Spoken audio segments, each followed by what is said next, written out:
Another edition of Say That with Adrian. This guy is coming up. He's from 7:50 a.m. Sports Talk here in Houston, KBME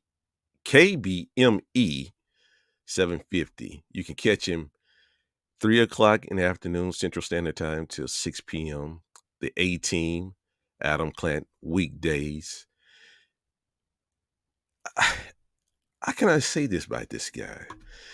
He's been wanting to do sports for years, and he's damn near close to where his dream spot.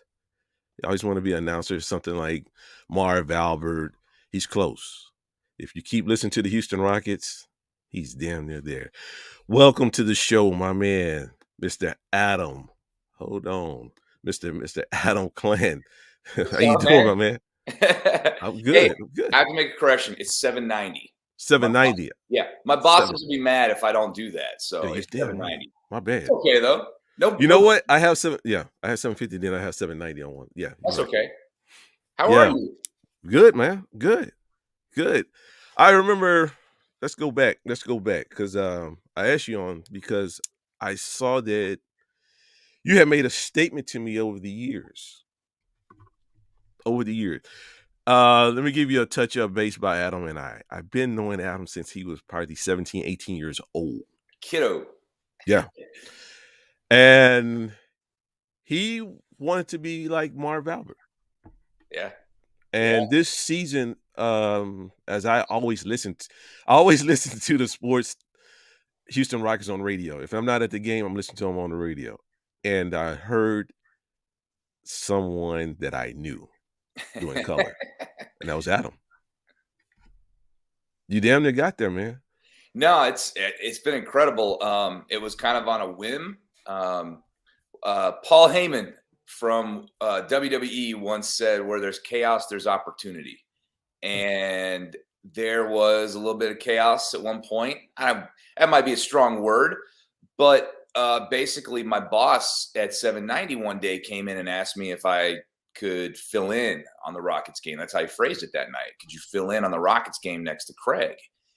And I was like, yeah. And so did it. Didn't really know why. Next home game, same question. Hey, can you fill in? Said, sure. Third game, can you fill in? I said, what's going on? And long story short, there was an opportunity. It became mine. I went away for a little bit, came back, got the same gig that I had.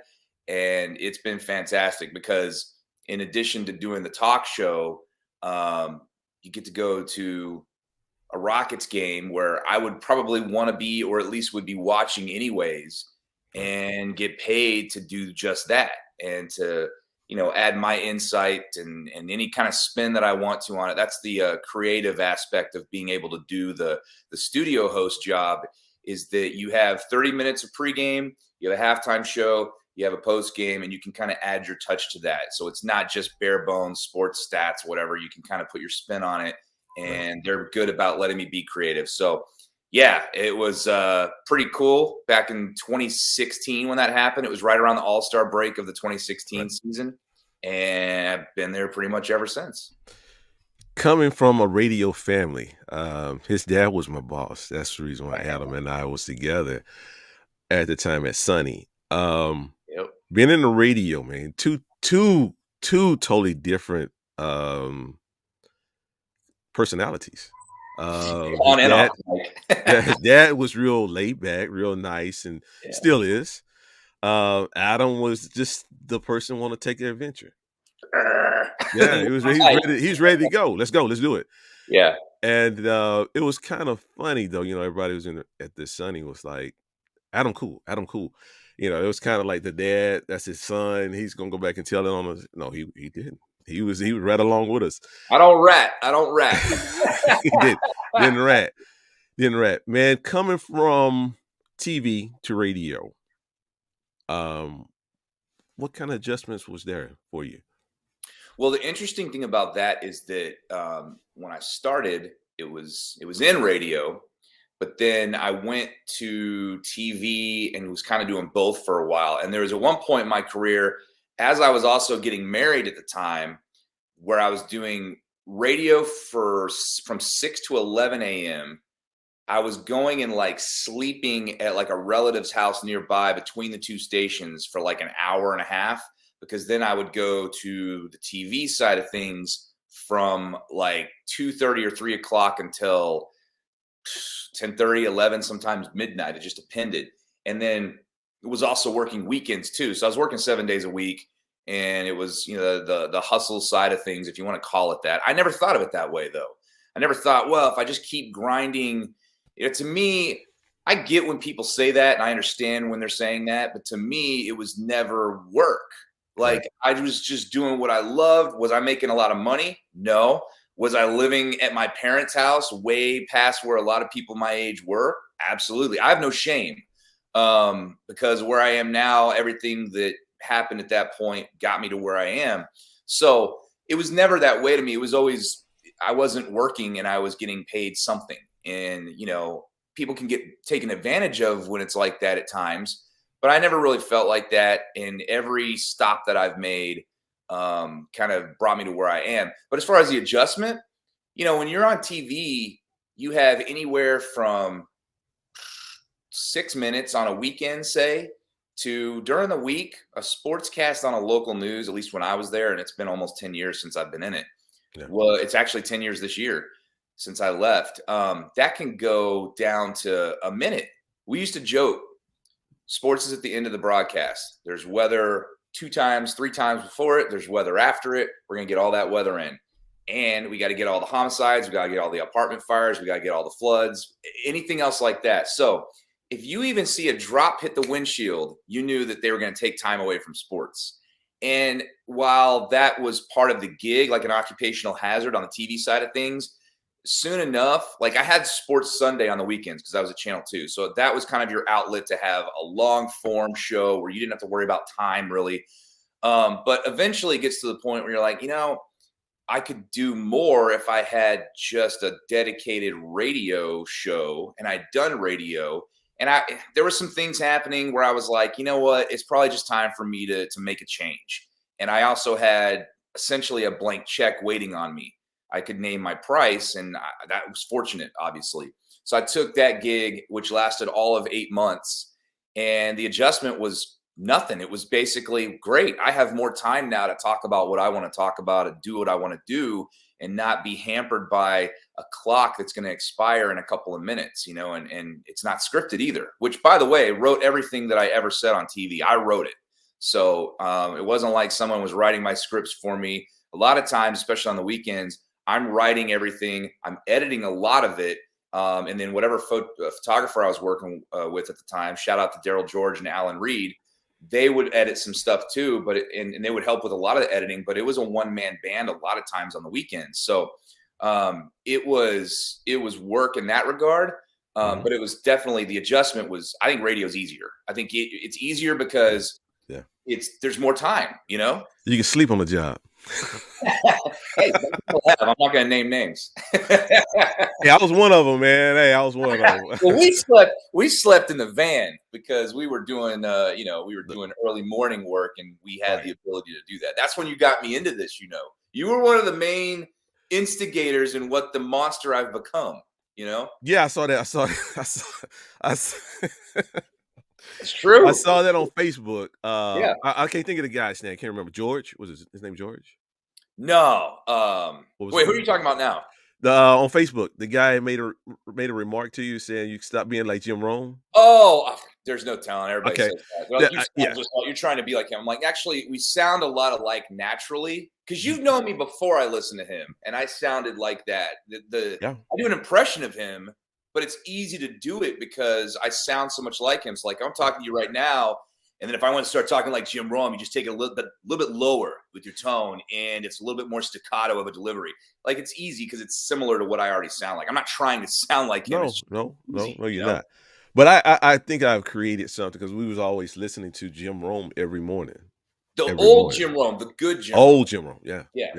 The late 90s Jim Rome. Yeah, and we was listening to him constantly. And he just reminded me, we walked into the Summit at the time, Compaq Center. Now you can walk through the Toyota Center without my help. Yeah, man, that was a big day for me. Like people don't understand. I grew up watching the Rockets, and they won their first championship when I was 13, and then they won another one when I was 14. And the way they won it, so that building to me is like holy land. You know, that's like my Mecca. That's like my whatever you want to call it. Right. And like I joke, this is no lie, Adrian.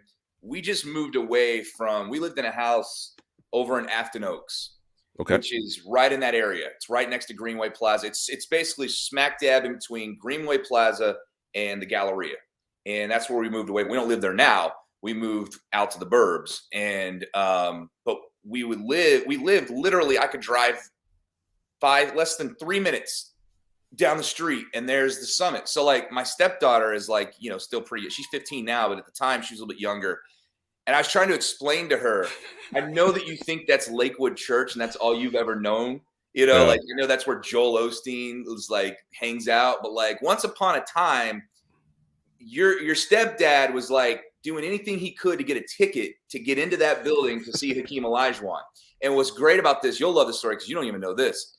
We were at Costco one night, and Dream's in there shopping with his kids. And everybody's wearing masks. Is at the time everybody had to wear masks. Right. I don't even know what the rule is today. It changes every hour. But he's in there and he's wearing a mask, but he's 7 feet tall. So he's still standing out above everybody, right? And I had gone off to another section of the store, and Teresa and Brooklyn were in another part of the store with my son with the cart. So I had gone off to grab something to get to the cart. I see him, and like I'm wearing a mask, he's wearing a mask, and this was my face. I go, what's going on, Dream? Like that under my mask. And you could tell he looked at me and he nodded, and he was happy that I didn't make a scene because he's still very, very famous, right? Yeah, and still known. It's well known. Dude, this was like 6:30 on a weeknight. It was packed, man. Everybody's in Costco getting all their stuff. And so sure enough, I knew we'd run into him again. That's just how it is. So I go back, get the girls. I'm like, hey, Hakeem's in here. Like, I always tell you about this guy. You're going to get to see him. And his sons were with him. So I didn't want to like, you know, make a scene, obviously, but I very slyly pointed him out. And I'm like, you know, that jersey on my wall, which is right here. Yeah. I'm like, I'm telling my stepdaughter, I'm like, you know, my jersey that's in the theater, that's who that is. She goes, oh, okay. And I'm like, yeah, I know. You don't really understand, but she gets it a little bit now. She understands. That's like, I'm like, that'd be like if you ran into Harry Styles today, sort of, but not really. That's kind of sort of the same thing. Coming doing everything that you want to do, man. Damn near close. You're damn near close to what you want to do. This is basically my podcast, man. Telling people you can still move forward. Mm-hmm. You had, like you said, you kept grinding. You didn't know what the grinding mean. Some people have the greatest ideas and they just stop. Yeah. They don't know how close they are. They don't really know how close they are to where they need to go and to the finish line. And you have been working at it for years, but in the same arena, same arena. You went from TV to radio. Now you, like I said, you're doing play-by-play color part, but eventually you're going to be, because Matt Thomas has been there for years. Matt Thomas has been there, and he's going to be retiring. Trust me, he'll probably be retiring, and you're going to be taking over. Simple as that. Well, I don't know about all of that. I'll just say, hey, Matt probably what, almost 60, 50 something? No. Matt's younger than you're thinking. Really? Matt and I are very good friends. Like, you know, we work at the station before either of us did Rockets. We were knowing each other. Now, I give him a hard time because this is another interesting story. He was the PA voice of the Rockets during the championship. In the 90s. But what a lot of people don't know is that when he was doing that, this is the mid 90s, right? That's when they won the championship. Yeah, 7 years ago. He was Clutch City. He was the one started up Clutch City. Yeah, he was 21, 22 years old when he got that gig. And I didn't know. The year before. So he was like a baby. So I'm 13 and 14, but he's not that much older than me, and he's doing that job. I mean, the difference between a 13-year-old and a 21-year-old is like massive, you know? So I always give him crap and say he was the voice of my childhood just because I like to rib him a little bit. That's the truth, though. In reality, he wasn't that far ahead of me. And now that we do it together, it's like come full circle because he was doing the public address before he got the full-time radio. So he was doing road games on the radio. And then when they would come home, he would do PA. Well, this season, the ORL had retired. Craig slid over to TV. Matt slides over to radio full time. So now I do every game with Matt. And we still talk about it. We were talking about the other night. It was a late night Sacramento game. And they've pulled the broadcasters off the road at the time being for COVID purposes. I think they'll be back maybe next month. We don't know, but we get to do road games together now too because of the circumstances. And we probably reminisce about some aspect of that time in both of our lives at least once a month. Like Matt is like family to me. He's so close because of that connection, but like he didn't know who I was. So back in like 2010, 2011, when he moved back here to take the job at 790, I was at Minute Maid one day of all places. And he was in the press box. This is the old press box. This is before they renovated it and made it the Disparity Club and shoved us into that closet upstairs. This is the big press box at Minute Maid that used to be behind home plate.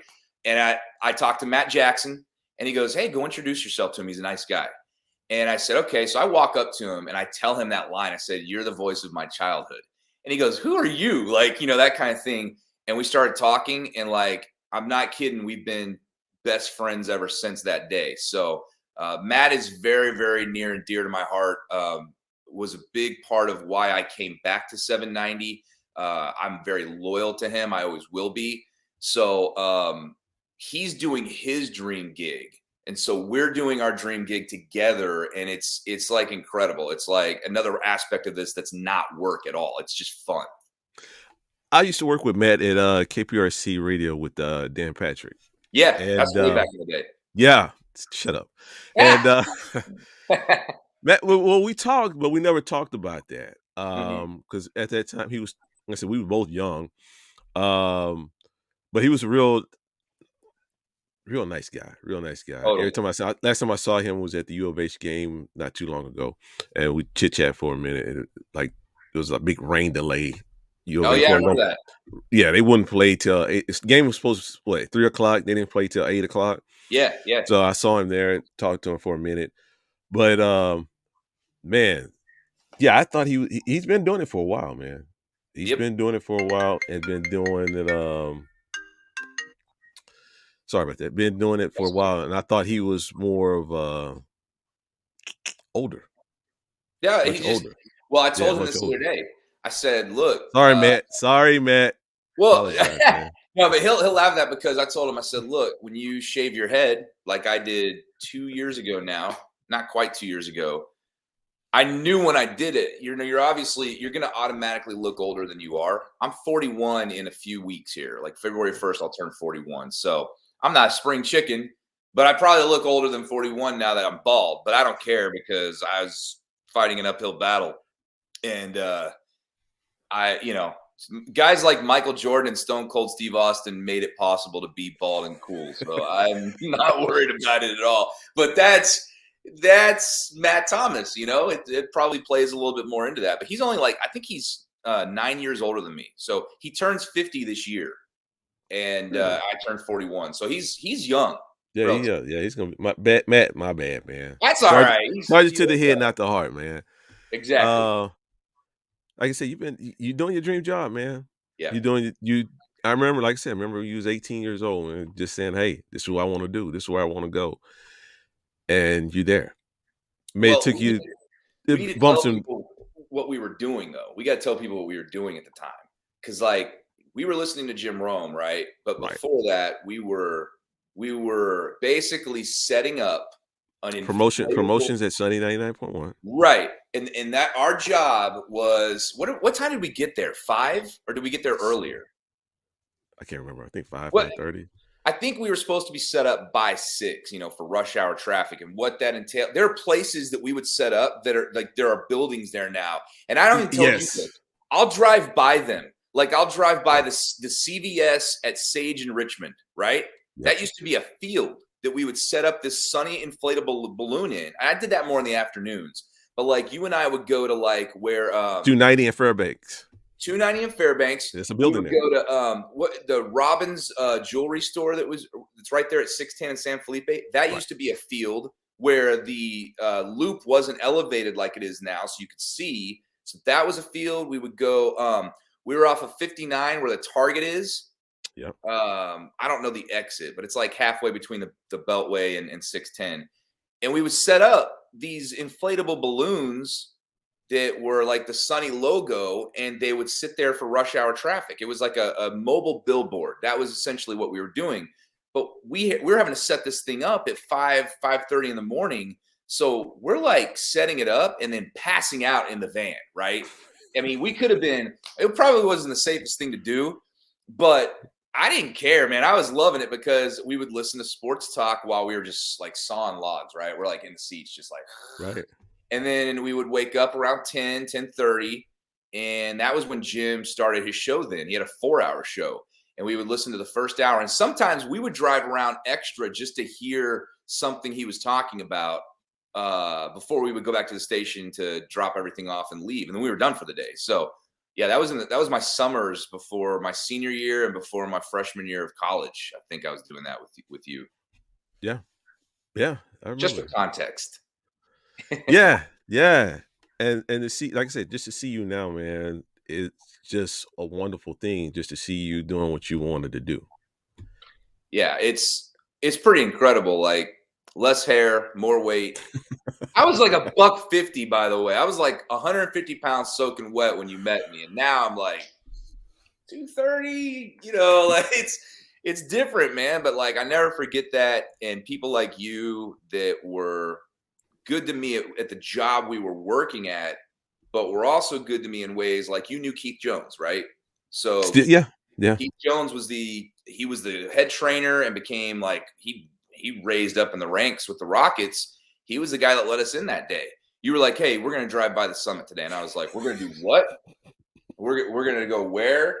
Like people are like, "Why are you so excited about a basketball arena?" But I didn't get to go every night. My family didn't have season tickets. My dad doesn't care about sports. So like that was a big deal to go into that building. And you're like, "We're going to go after hours in the off season? Like, what are we doing?" Like, and pretty soon we're walking through the building and you're like tripping out because you're like, "Why do you think this is so cool?" I'm like, "You don't get it, man. This is my dream." So yeah, it's true. It's I don't Well, forget just to that see either. your face expression when we walk.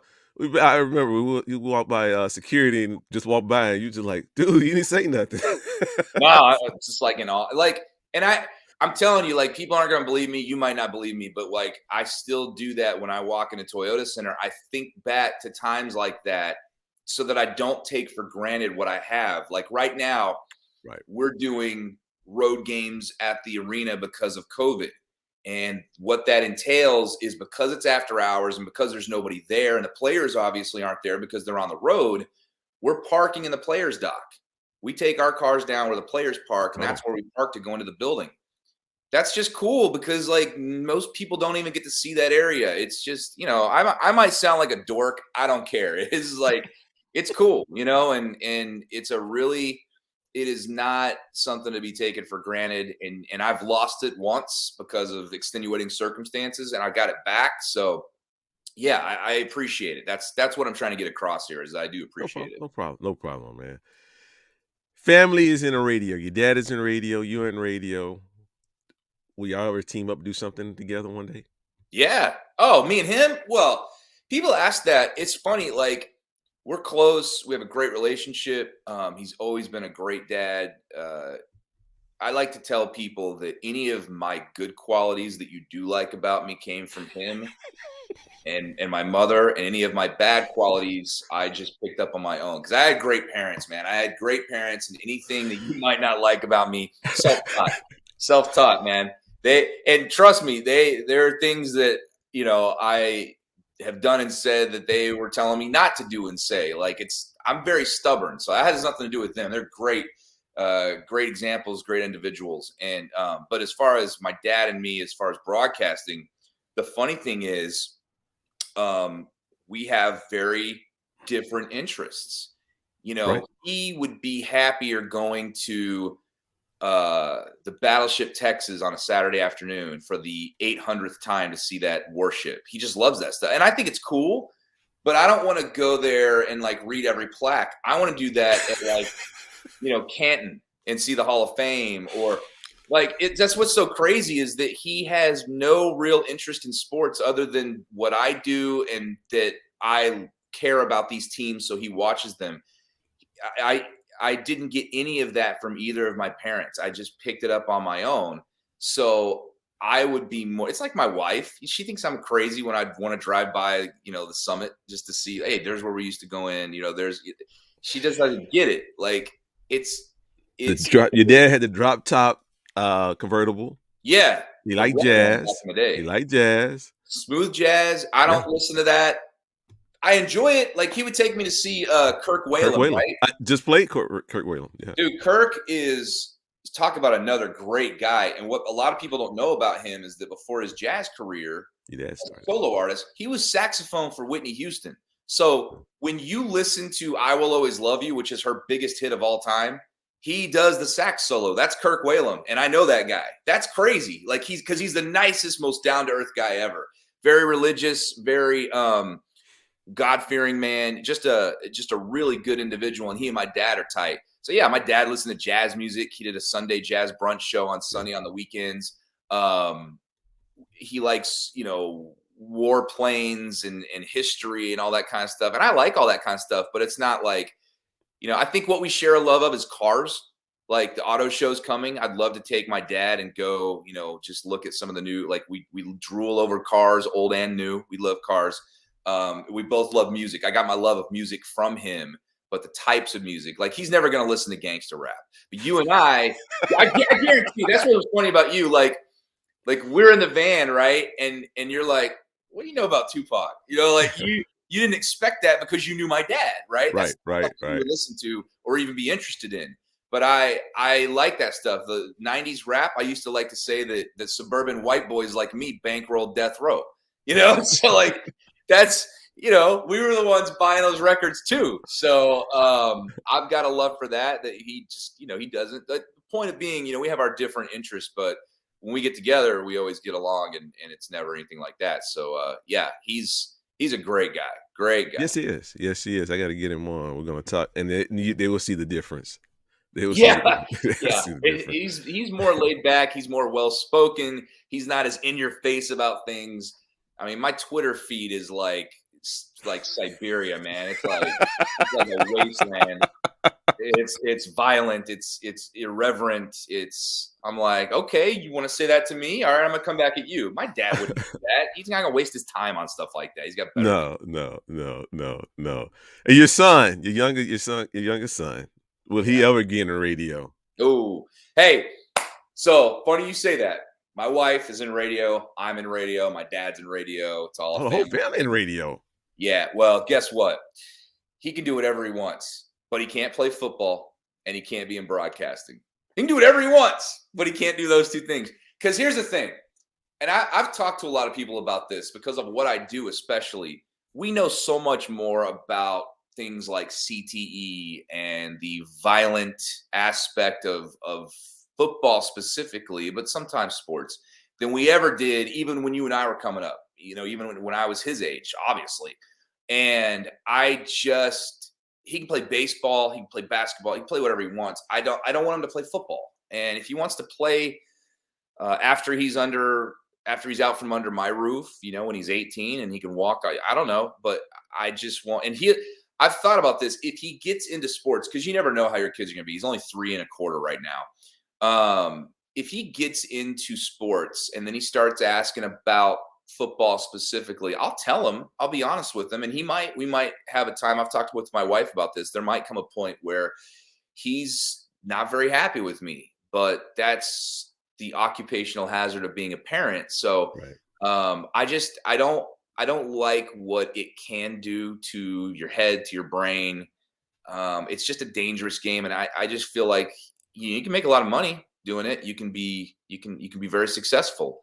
But there are people in the game that are saying the same things I'm saying, and guys like Robert Smith that walked away very, very early. And we've seen a lot of guys recently that have retired early because they don't want to be having health issues later in life. They want to have a better quality of life. So that, and then the broadcasting side of things, I just, I enjoy this, and if he decided he wanted to grow up and do this, I would support him. But I think he's already so smart. Like, we can tell. Like, he just rattles off every species of dinosaurs there ever was. Like, it's just not normal, right? And when he plays with his toys, he looks like he's got an engineer brain. That's how we say, because he's like, he doesn't play with a car. He like turns it upside down to see how it's put together. Like, what 3-year-old does that?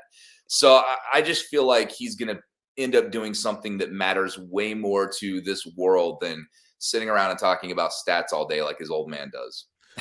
I can see that. I can see a radio show with you, your dad in the morning, you in the afternoon, around noon, and your son in the afternoon.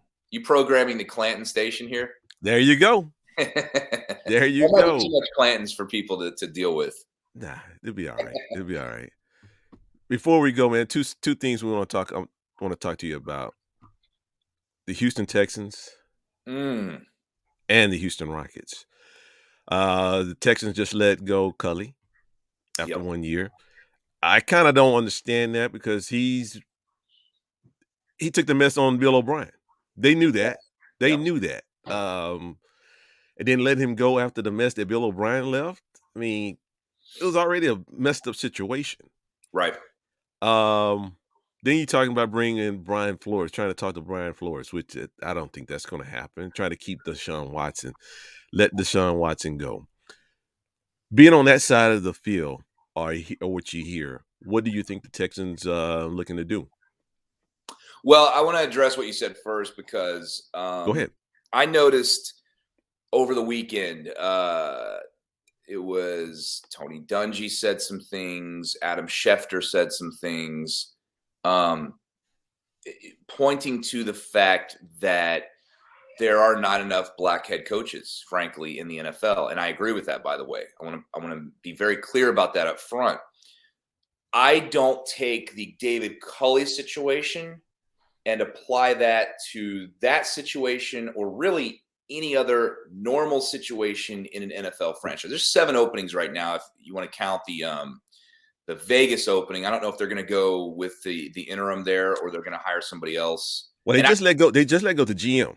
Right. Mike Mayock's gone, and obviously we know what happened with John Gruden this year. But depending on whether it's 7 or 8 openings, those will be filled, and will be filled by African-American head coaches. Doesn't mean that the ratio or the numbers, right? And I don't know what the right answer is, because Tony Dungy even said it. He's like, hire the best candidate. Don't hire them because they're black. Don't not hire them because they're black. Get the best candidate. But here's the thing. The Texans situation in no way, shape, or form is quote unquote normal. Okay. Because David Culley came in knowing that he probably wasn't going to be around more than 2 years max. That's why when they gave him a 5-year deal, I'm like, why are you doing that? Like, I get that you're Cal McNair and you like to burn your dad's money with, like, it's firewood, as my co-host likes to say. Give him a 3-year deal and then pay him out the last 2 as it stands, after they let him 1 year. Yeah, 3 years and 2 years option. Yeah, like, he knew coming here that it wasn't going to be long term, that he was a Band-Aid. There's a reason he was 65 years old and had never had a head coaching position. Yeah. And it wasn't the race thing like it is with some of these guys. Look, Gerard Mayo is going to get some looks and will probably get hired as a first-time head coach. DeMeco Ryans a former Texan. And all of these guys, I think they've at least earned the interview, if not the job itself, even though they're relatively new, for a variety of reasons. You have a lot of white coordinators that have gotten multiple head coaching interviews and even chances to coach, like Josh McDaniels. And I'm just like, I don't know if it's a good old boy network. I don't know what the reason is. But some of these guys have no business being head coaches. David Culley probably didn't have any business being a head coach either. But I separate the Texans situation from any other. If you want to talk about Miami letting go of Brian Flores when they shouldn't have, I'm going to be on that train because I think he's a good head coach. Did he lose 7 in a row? Yeah. But then he won 7 in a row, and he took a franchise that wasn't doing well and made it respectable incrementally along the way during his coaching tenure. I Yeah. don't know what there's some other things I think went on in Miami there. I don't know. We had a beat writer on from the Palm Post, I think was the name of the paper yesterday there in Miami, to try and shed a little light on that subject. Look, the NFL has a hiring problem when it comes to that.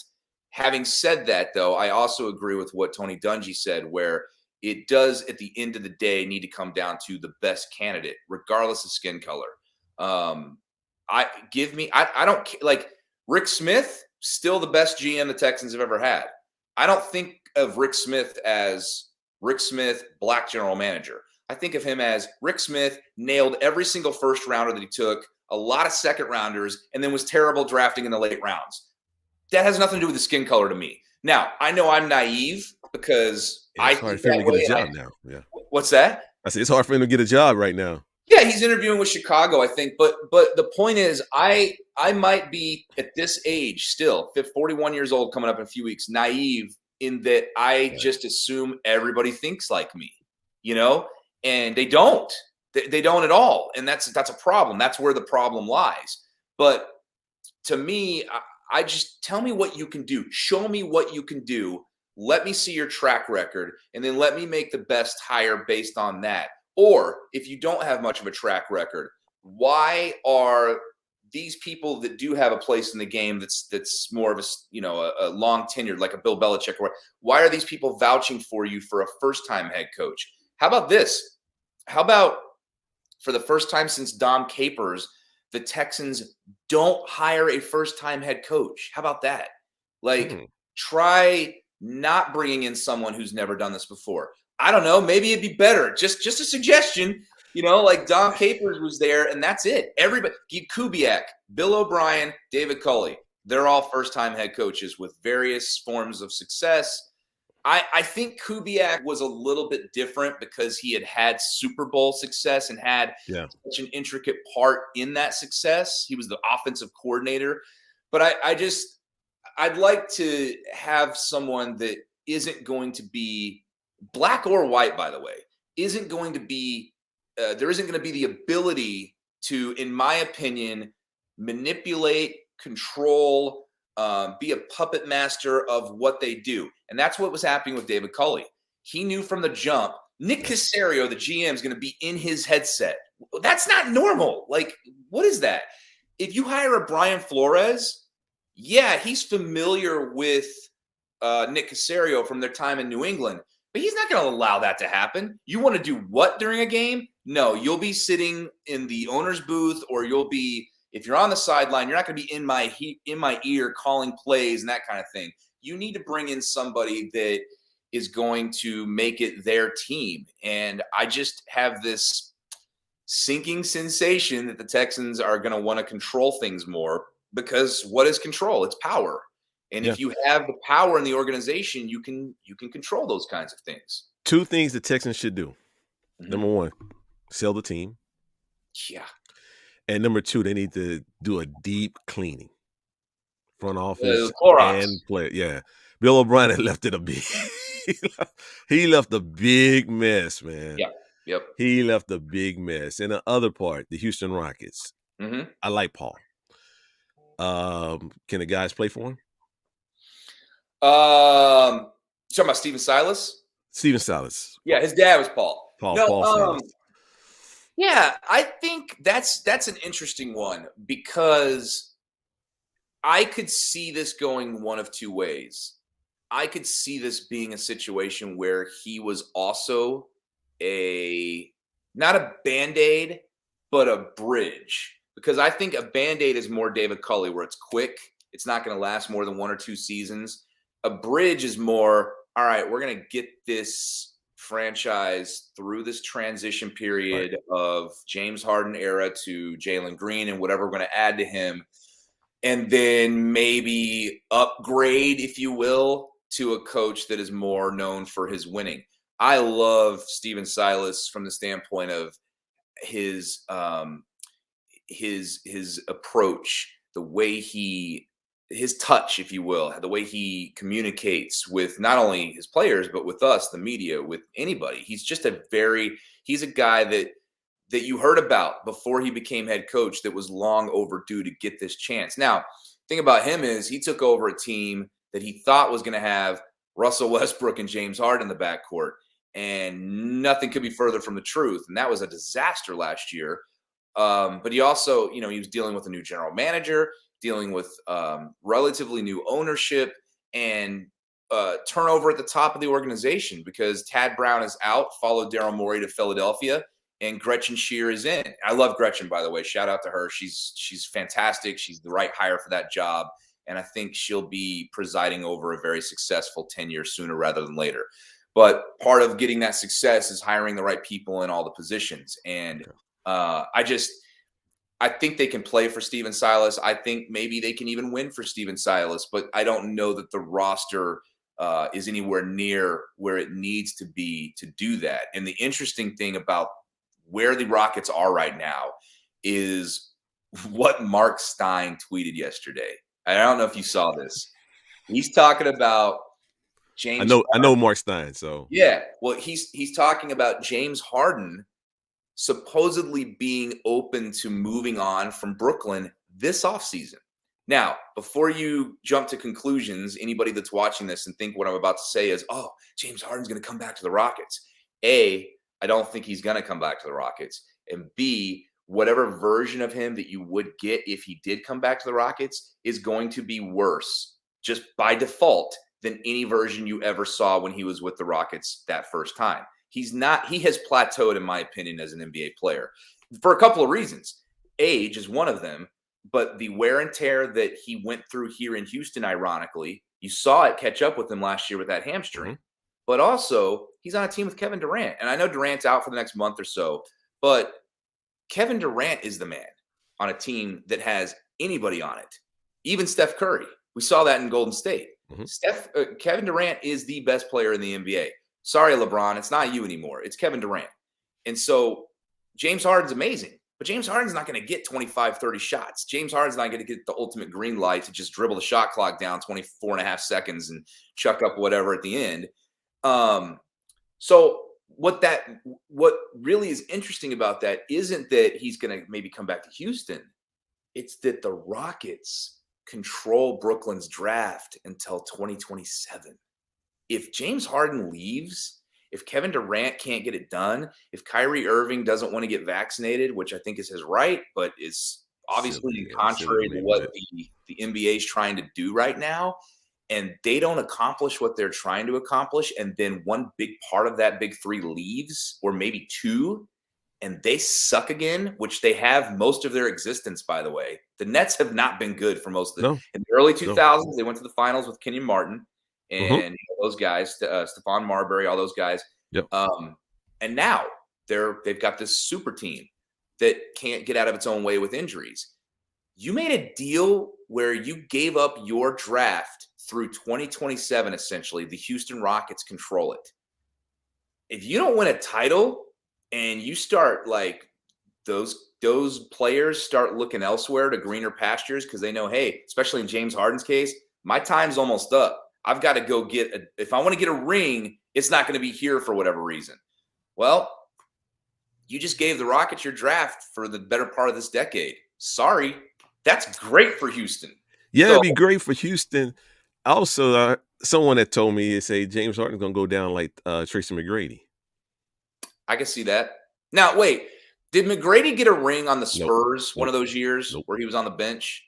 So he was in the finals and they lost. They lost. That's right. Yeah. I like Tracy too. I didn't like it's kind of like with Harden, only not nearly as demonstrative. I didn't like the way his tenure in Houston ended, where he was getting microfracture surgery and the team's finding out about it on ESPN from Stephen A. Smith. That's not great. That's not a good look. And he was always so good to the media. He was always so good in the community. He was a good teammate. He had health issues, obviously. You talk about the great what if. That era with Yao Ming should have produced at least one title. I think in 2009 they would have won it had both Yao and McGrady not come down. And he had Ron Artest and Aaron Brooks were basically willing you to a Game 7 against the Lakers, who ended up winning the title that year.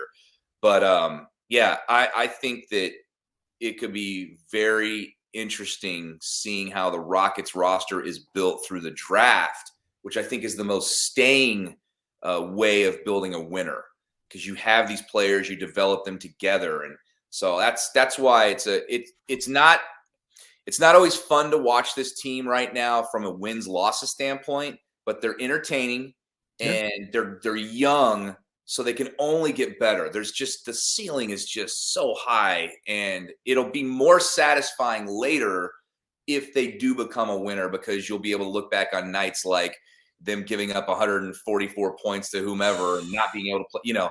That's tough right now. That's just part of it, though, and you have James Harden to thank for that. I think my opinion on the Rockets, man, think they need to keep Steve Silas Mhm. and bring in a veteran just to sit on just bring in a old On the veteran. bench Yeah. or on Yeah, on the the bench. court? Okay. On the bench to be a mentor to some of them young guys. This is how you win. This is where we need to go. And I think once they learn that, just like LeBron, he learned how to win when he went to Miami. Somebody that would qualify for that was just in town the other night, Sam Cassell. We're talking about these guys that deserve a look But Sam, yeah, but Sam, as Sam head want to be a head coaches. coach. Yeah, He wants to be a head coach. Well, come back to Houston. You never know. Like, he's been an assistant forever. And he's a guy that could be that veteran presence that could tell you how to win because this guy was hitting game winners his rookie year in the Garden. I mean, yeah, yeah. that's not normal. Yeah. So I just have a soft spot for Sam too. But I think he's good at what he does, and he's not one of these guys that says, "Hey, I want to coach. I'm going to be a head coach someday," and isn't putting the work in. He's been an assistant since basically the day he retired. He didn't Yeah. go off and do this, that. He has been on an NBA bench since the day he hung up his shorts. So that would be just as a suggestion, somebody that you could bring in that would qualify for what you're talking about, that kind of role. That's wonderful, man. Before we go, man, I call this one. That's that bullshit, man. It's a R&B group out there called Isley Brothers. Uh-huh. Isley Brothers have a song called "Fight the Power," and in the lyrics, the "Fight the Power," they say all this bullshit going down. So, what is the bullshit that's going down in Mr. Adam Clanton world? Oh man. You know what? I think it would be inappropriate of me to say or complain about anything in my life right now. Now, that might not be the answer you're looking for, but I just think that if you're watching this for the first time and you've never been introduced to me or what I do, and you see a guy who's doing not one but two jobs that he loves and wanted to do from a very young age, as you've established very well, that has a beautiful wife, that has two beautiful kids, a nice home, a schedule that is, let's face it, it's insane. It's great. It's not conventional, but I'm not working in front of a computer at a desk from 9 to 5. I'm not stressed about anything that's of any consequence. So I can't say there's a lot that, I mean, the biggest thing that you could consider that in my life is somebody on Twitter that doesn't like me for whatever reason and probably doesn't know me well enough to even make that. I was talking to this guy the other night. He hates my guts, and he makes that apparent. He doesn't follow me, which is the best part. I always get a kick out of people that come at me over whatever subject and they don't follow me, which means you had to go to my account, see what I said, get mad about it, and then address me directly on Twitter on an Right. account you don't follow. That's hilarious to me. Like, that's like that provides me endless entertainment because that means I'm in your head rent free. That's the ultimate definition of that term, right? So he's going back and forth with me, and I'm bored. It's 2 a.m. I'm playing Call of Duty again, not stressed about a lot. And I'm like, listen, man, if you actually met me, we'd probably get along. You might not like me. We might not get along, but you probably would because I'm not a bad guy. I'm not a not nice guy. Twitter, I think, and social media in general, I think, this is my opinion, is probably the number one enemy of this country and the world. Yes. Because I know that sounds outlandish on the surface. What do you mean? Like, there's all these other problems in the world. Yeah, but there's no better place that is so easily has sown division, pitted one type of people against another type of people. And I'm not talking about race. I'm talking about all walks of life. All walks of life, correct. Pit them against each other. And I think I do. And I'm not a conspiracy nut. I'm not a tinfoil hat wearing guy.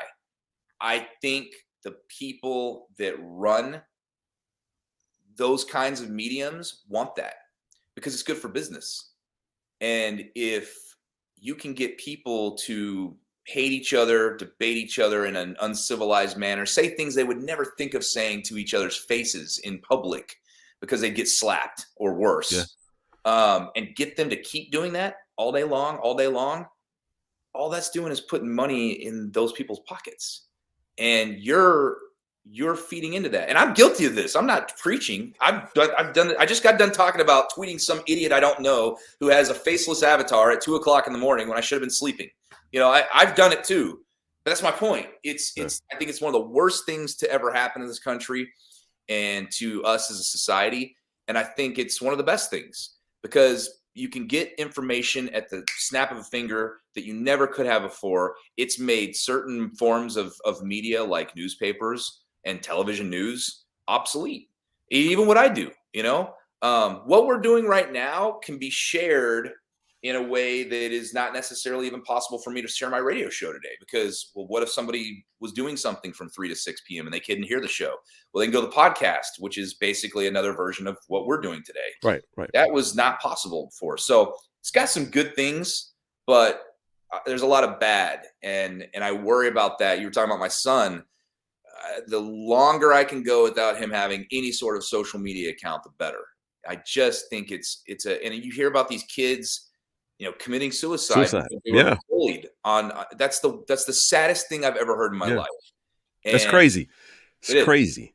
Just your life, that somebody's life is ended because of words that were typed on a keyboard. That's just insane.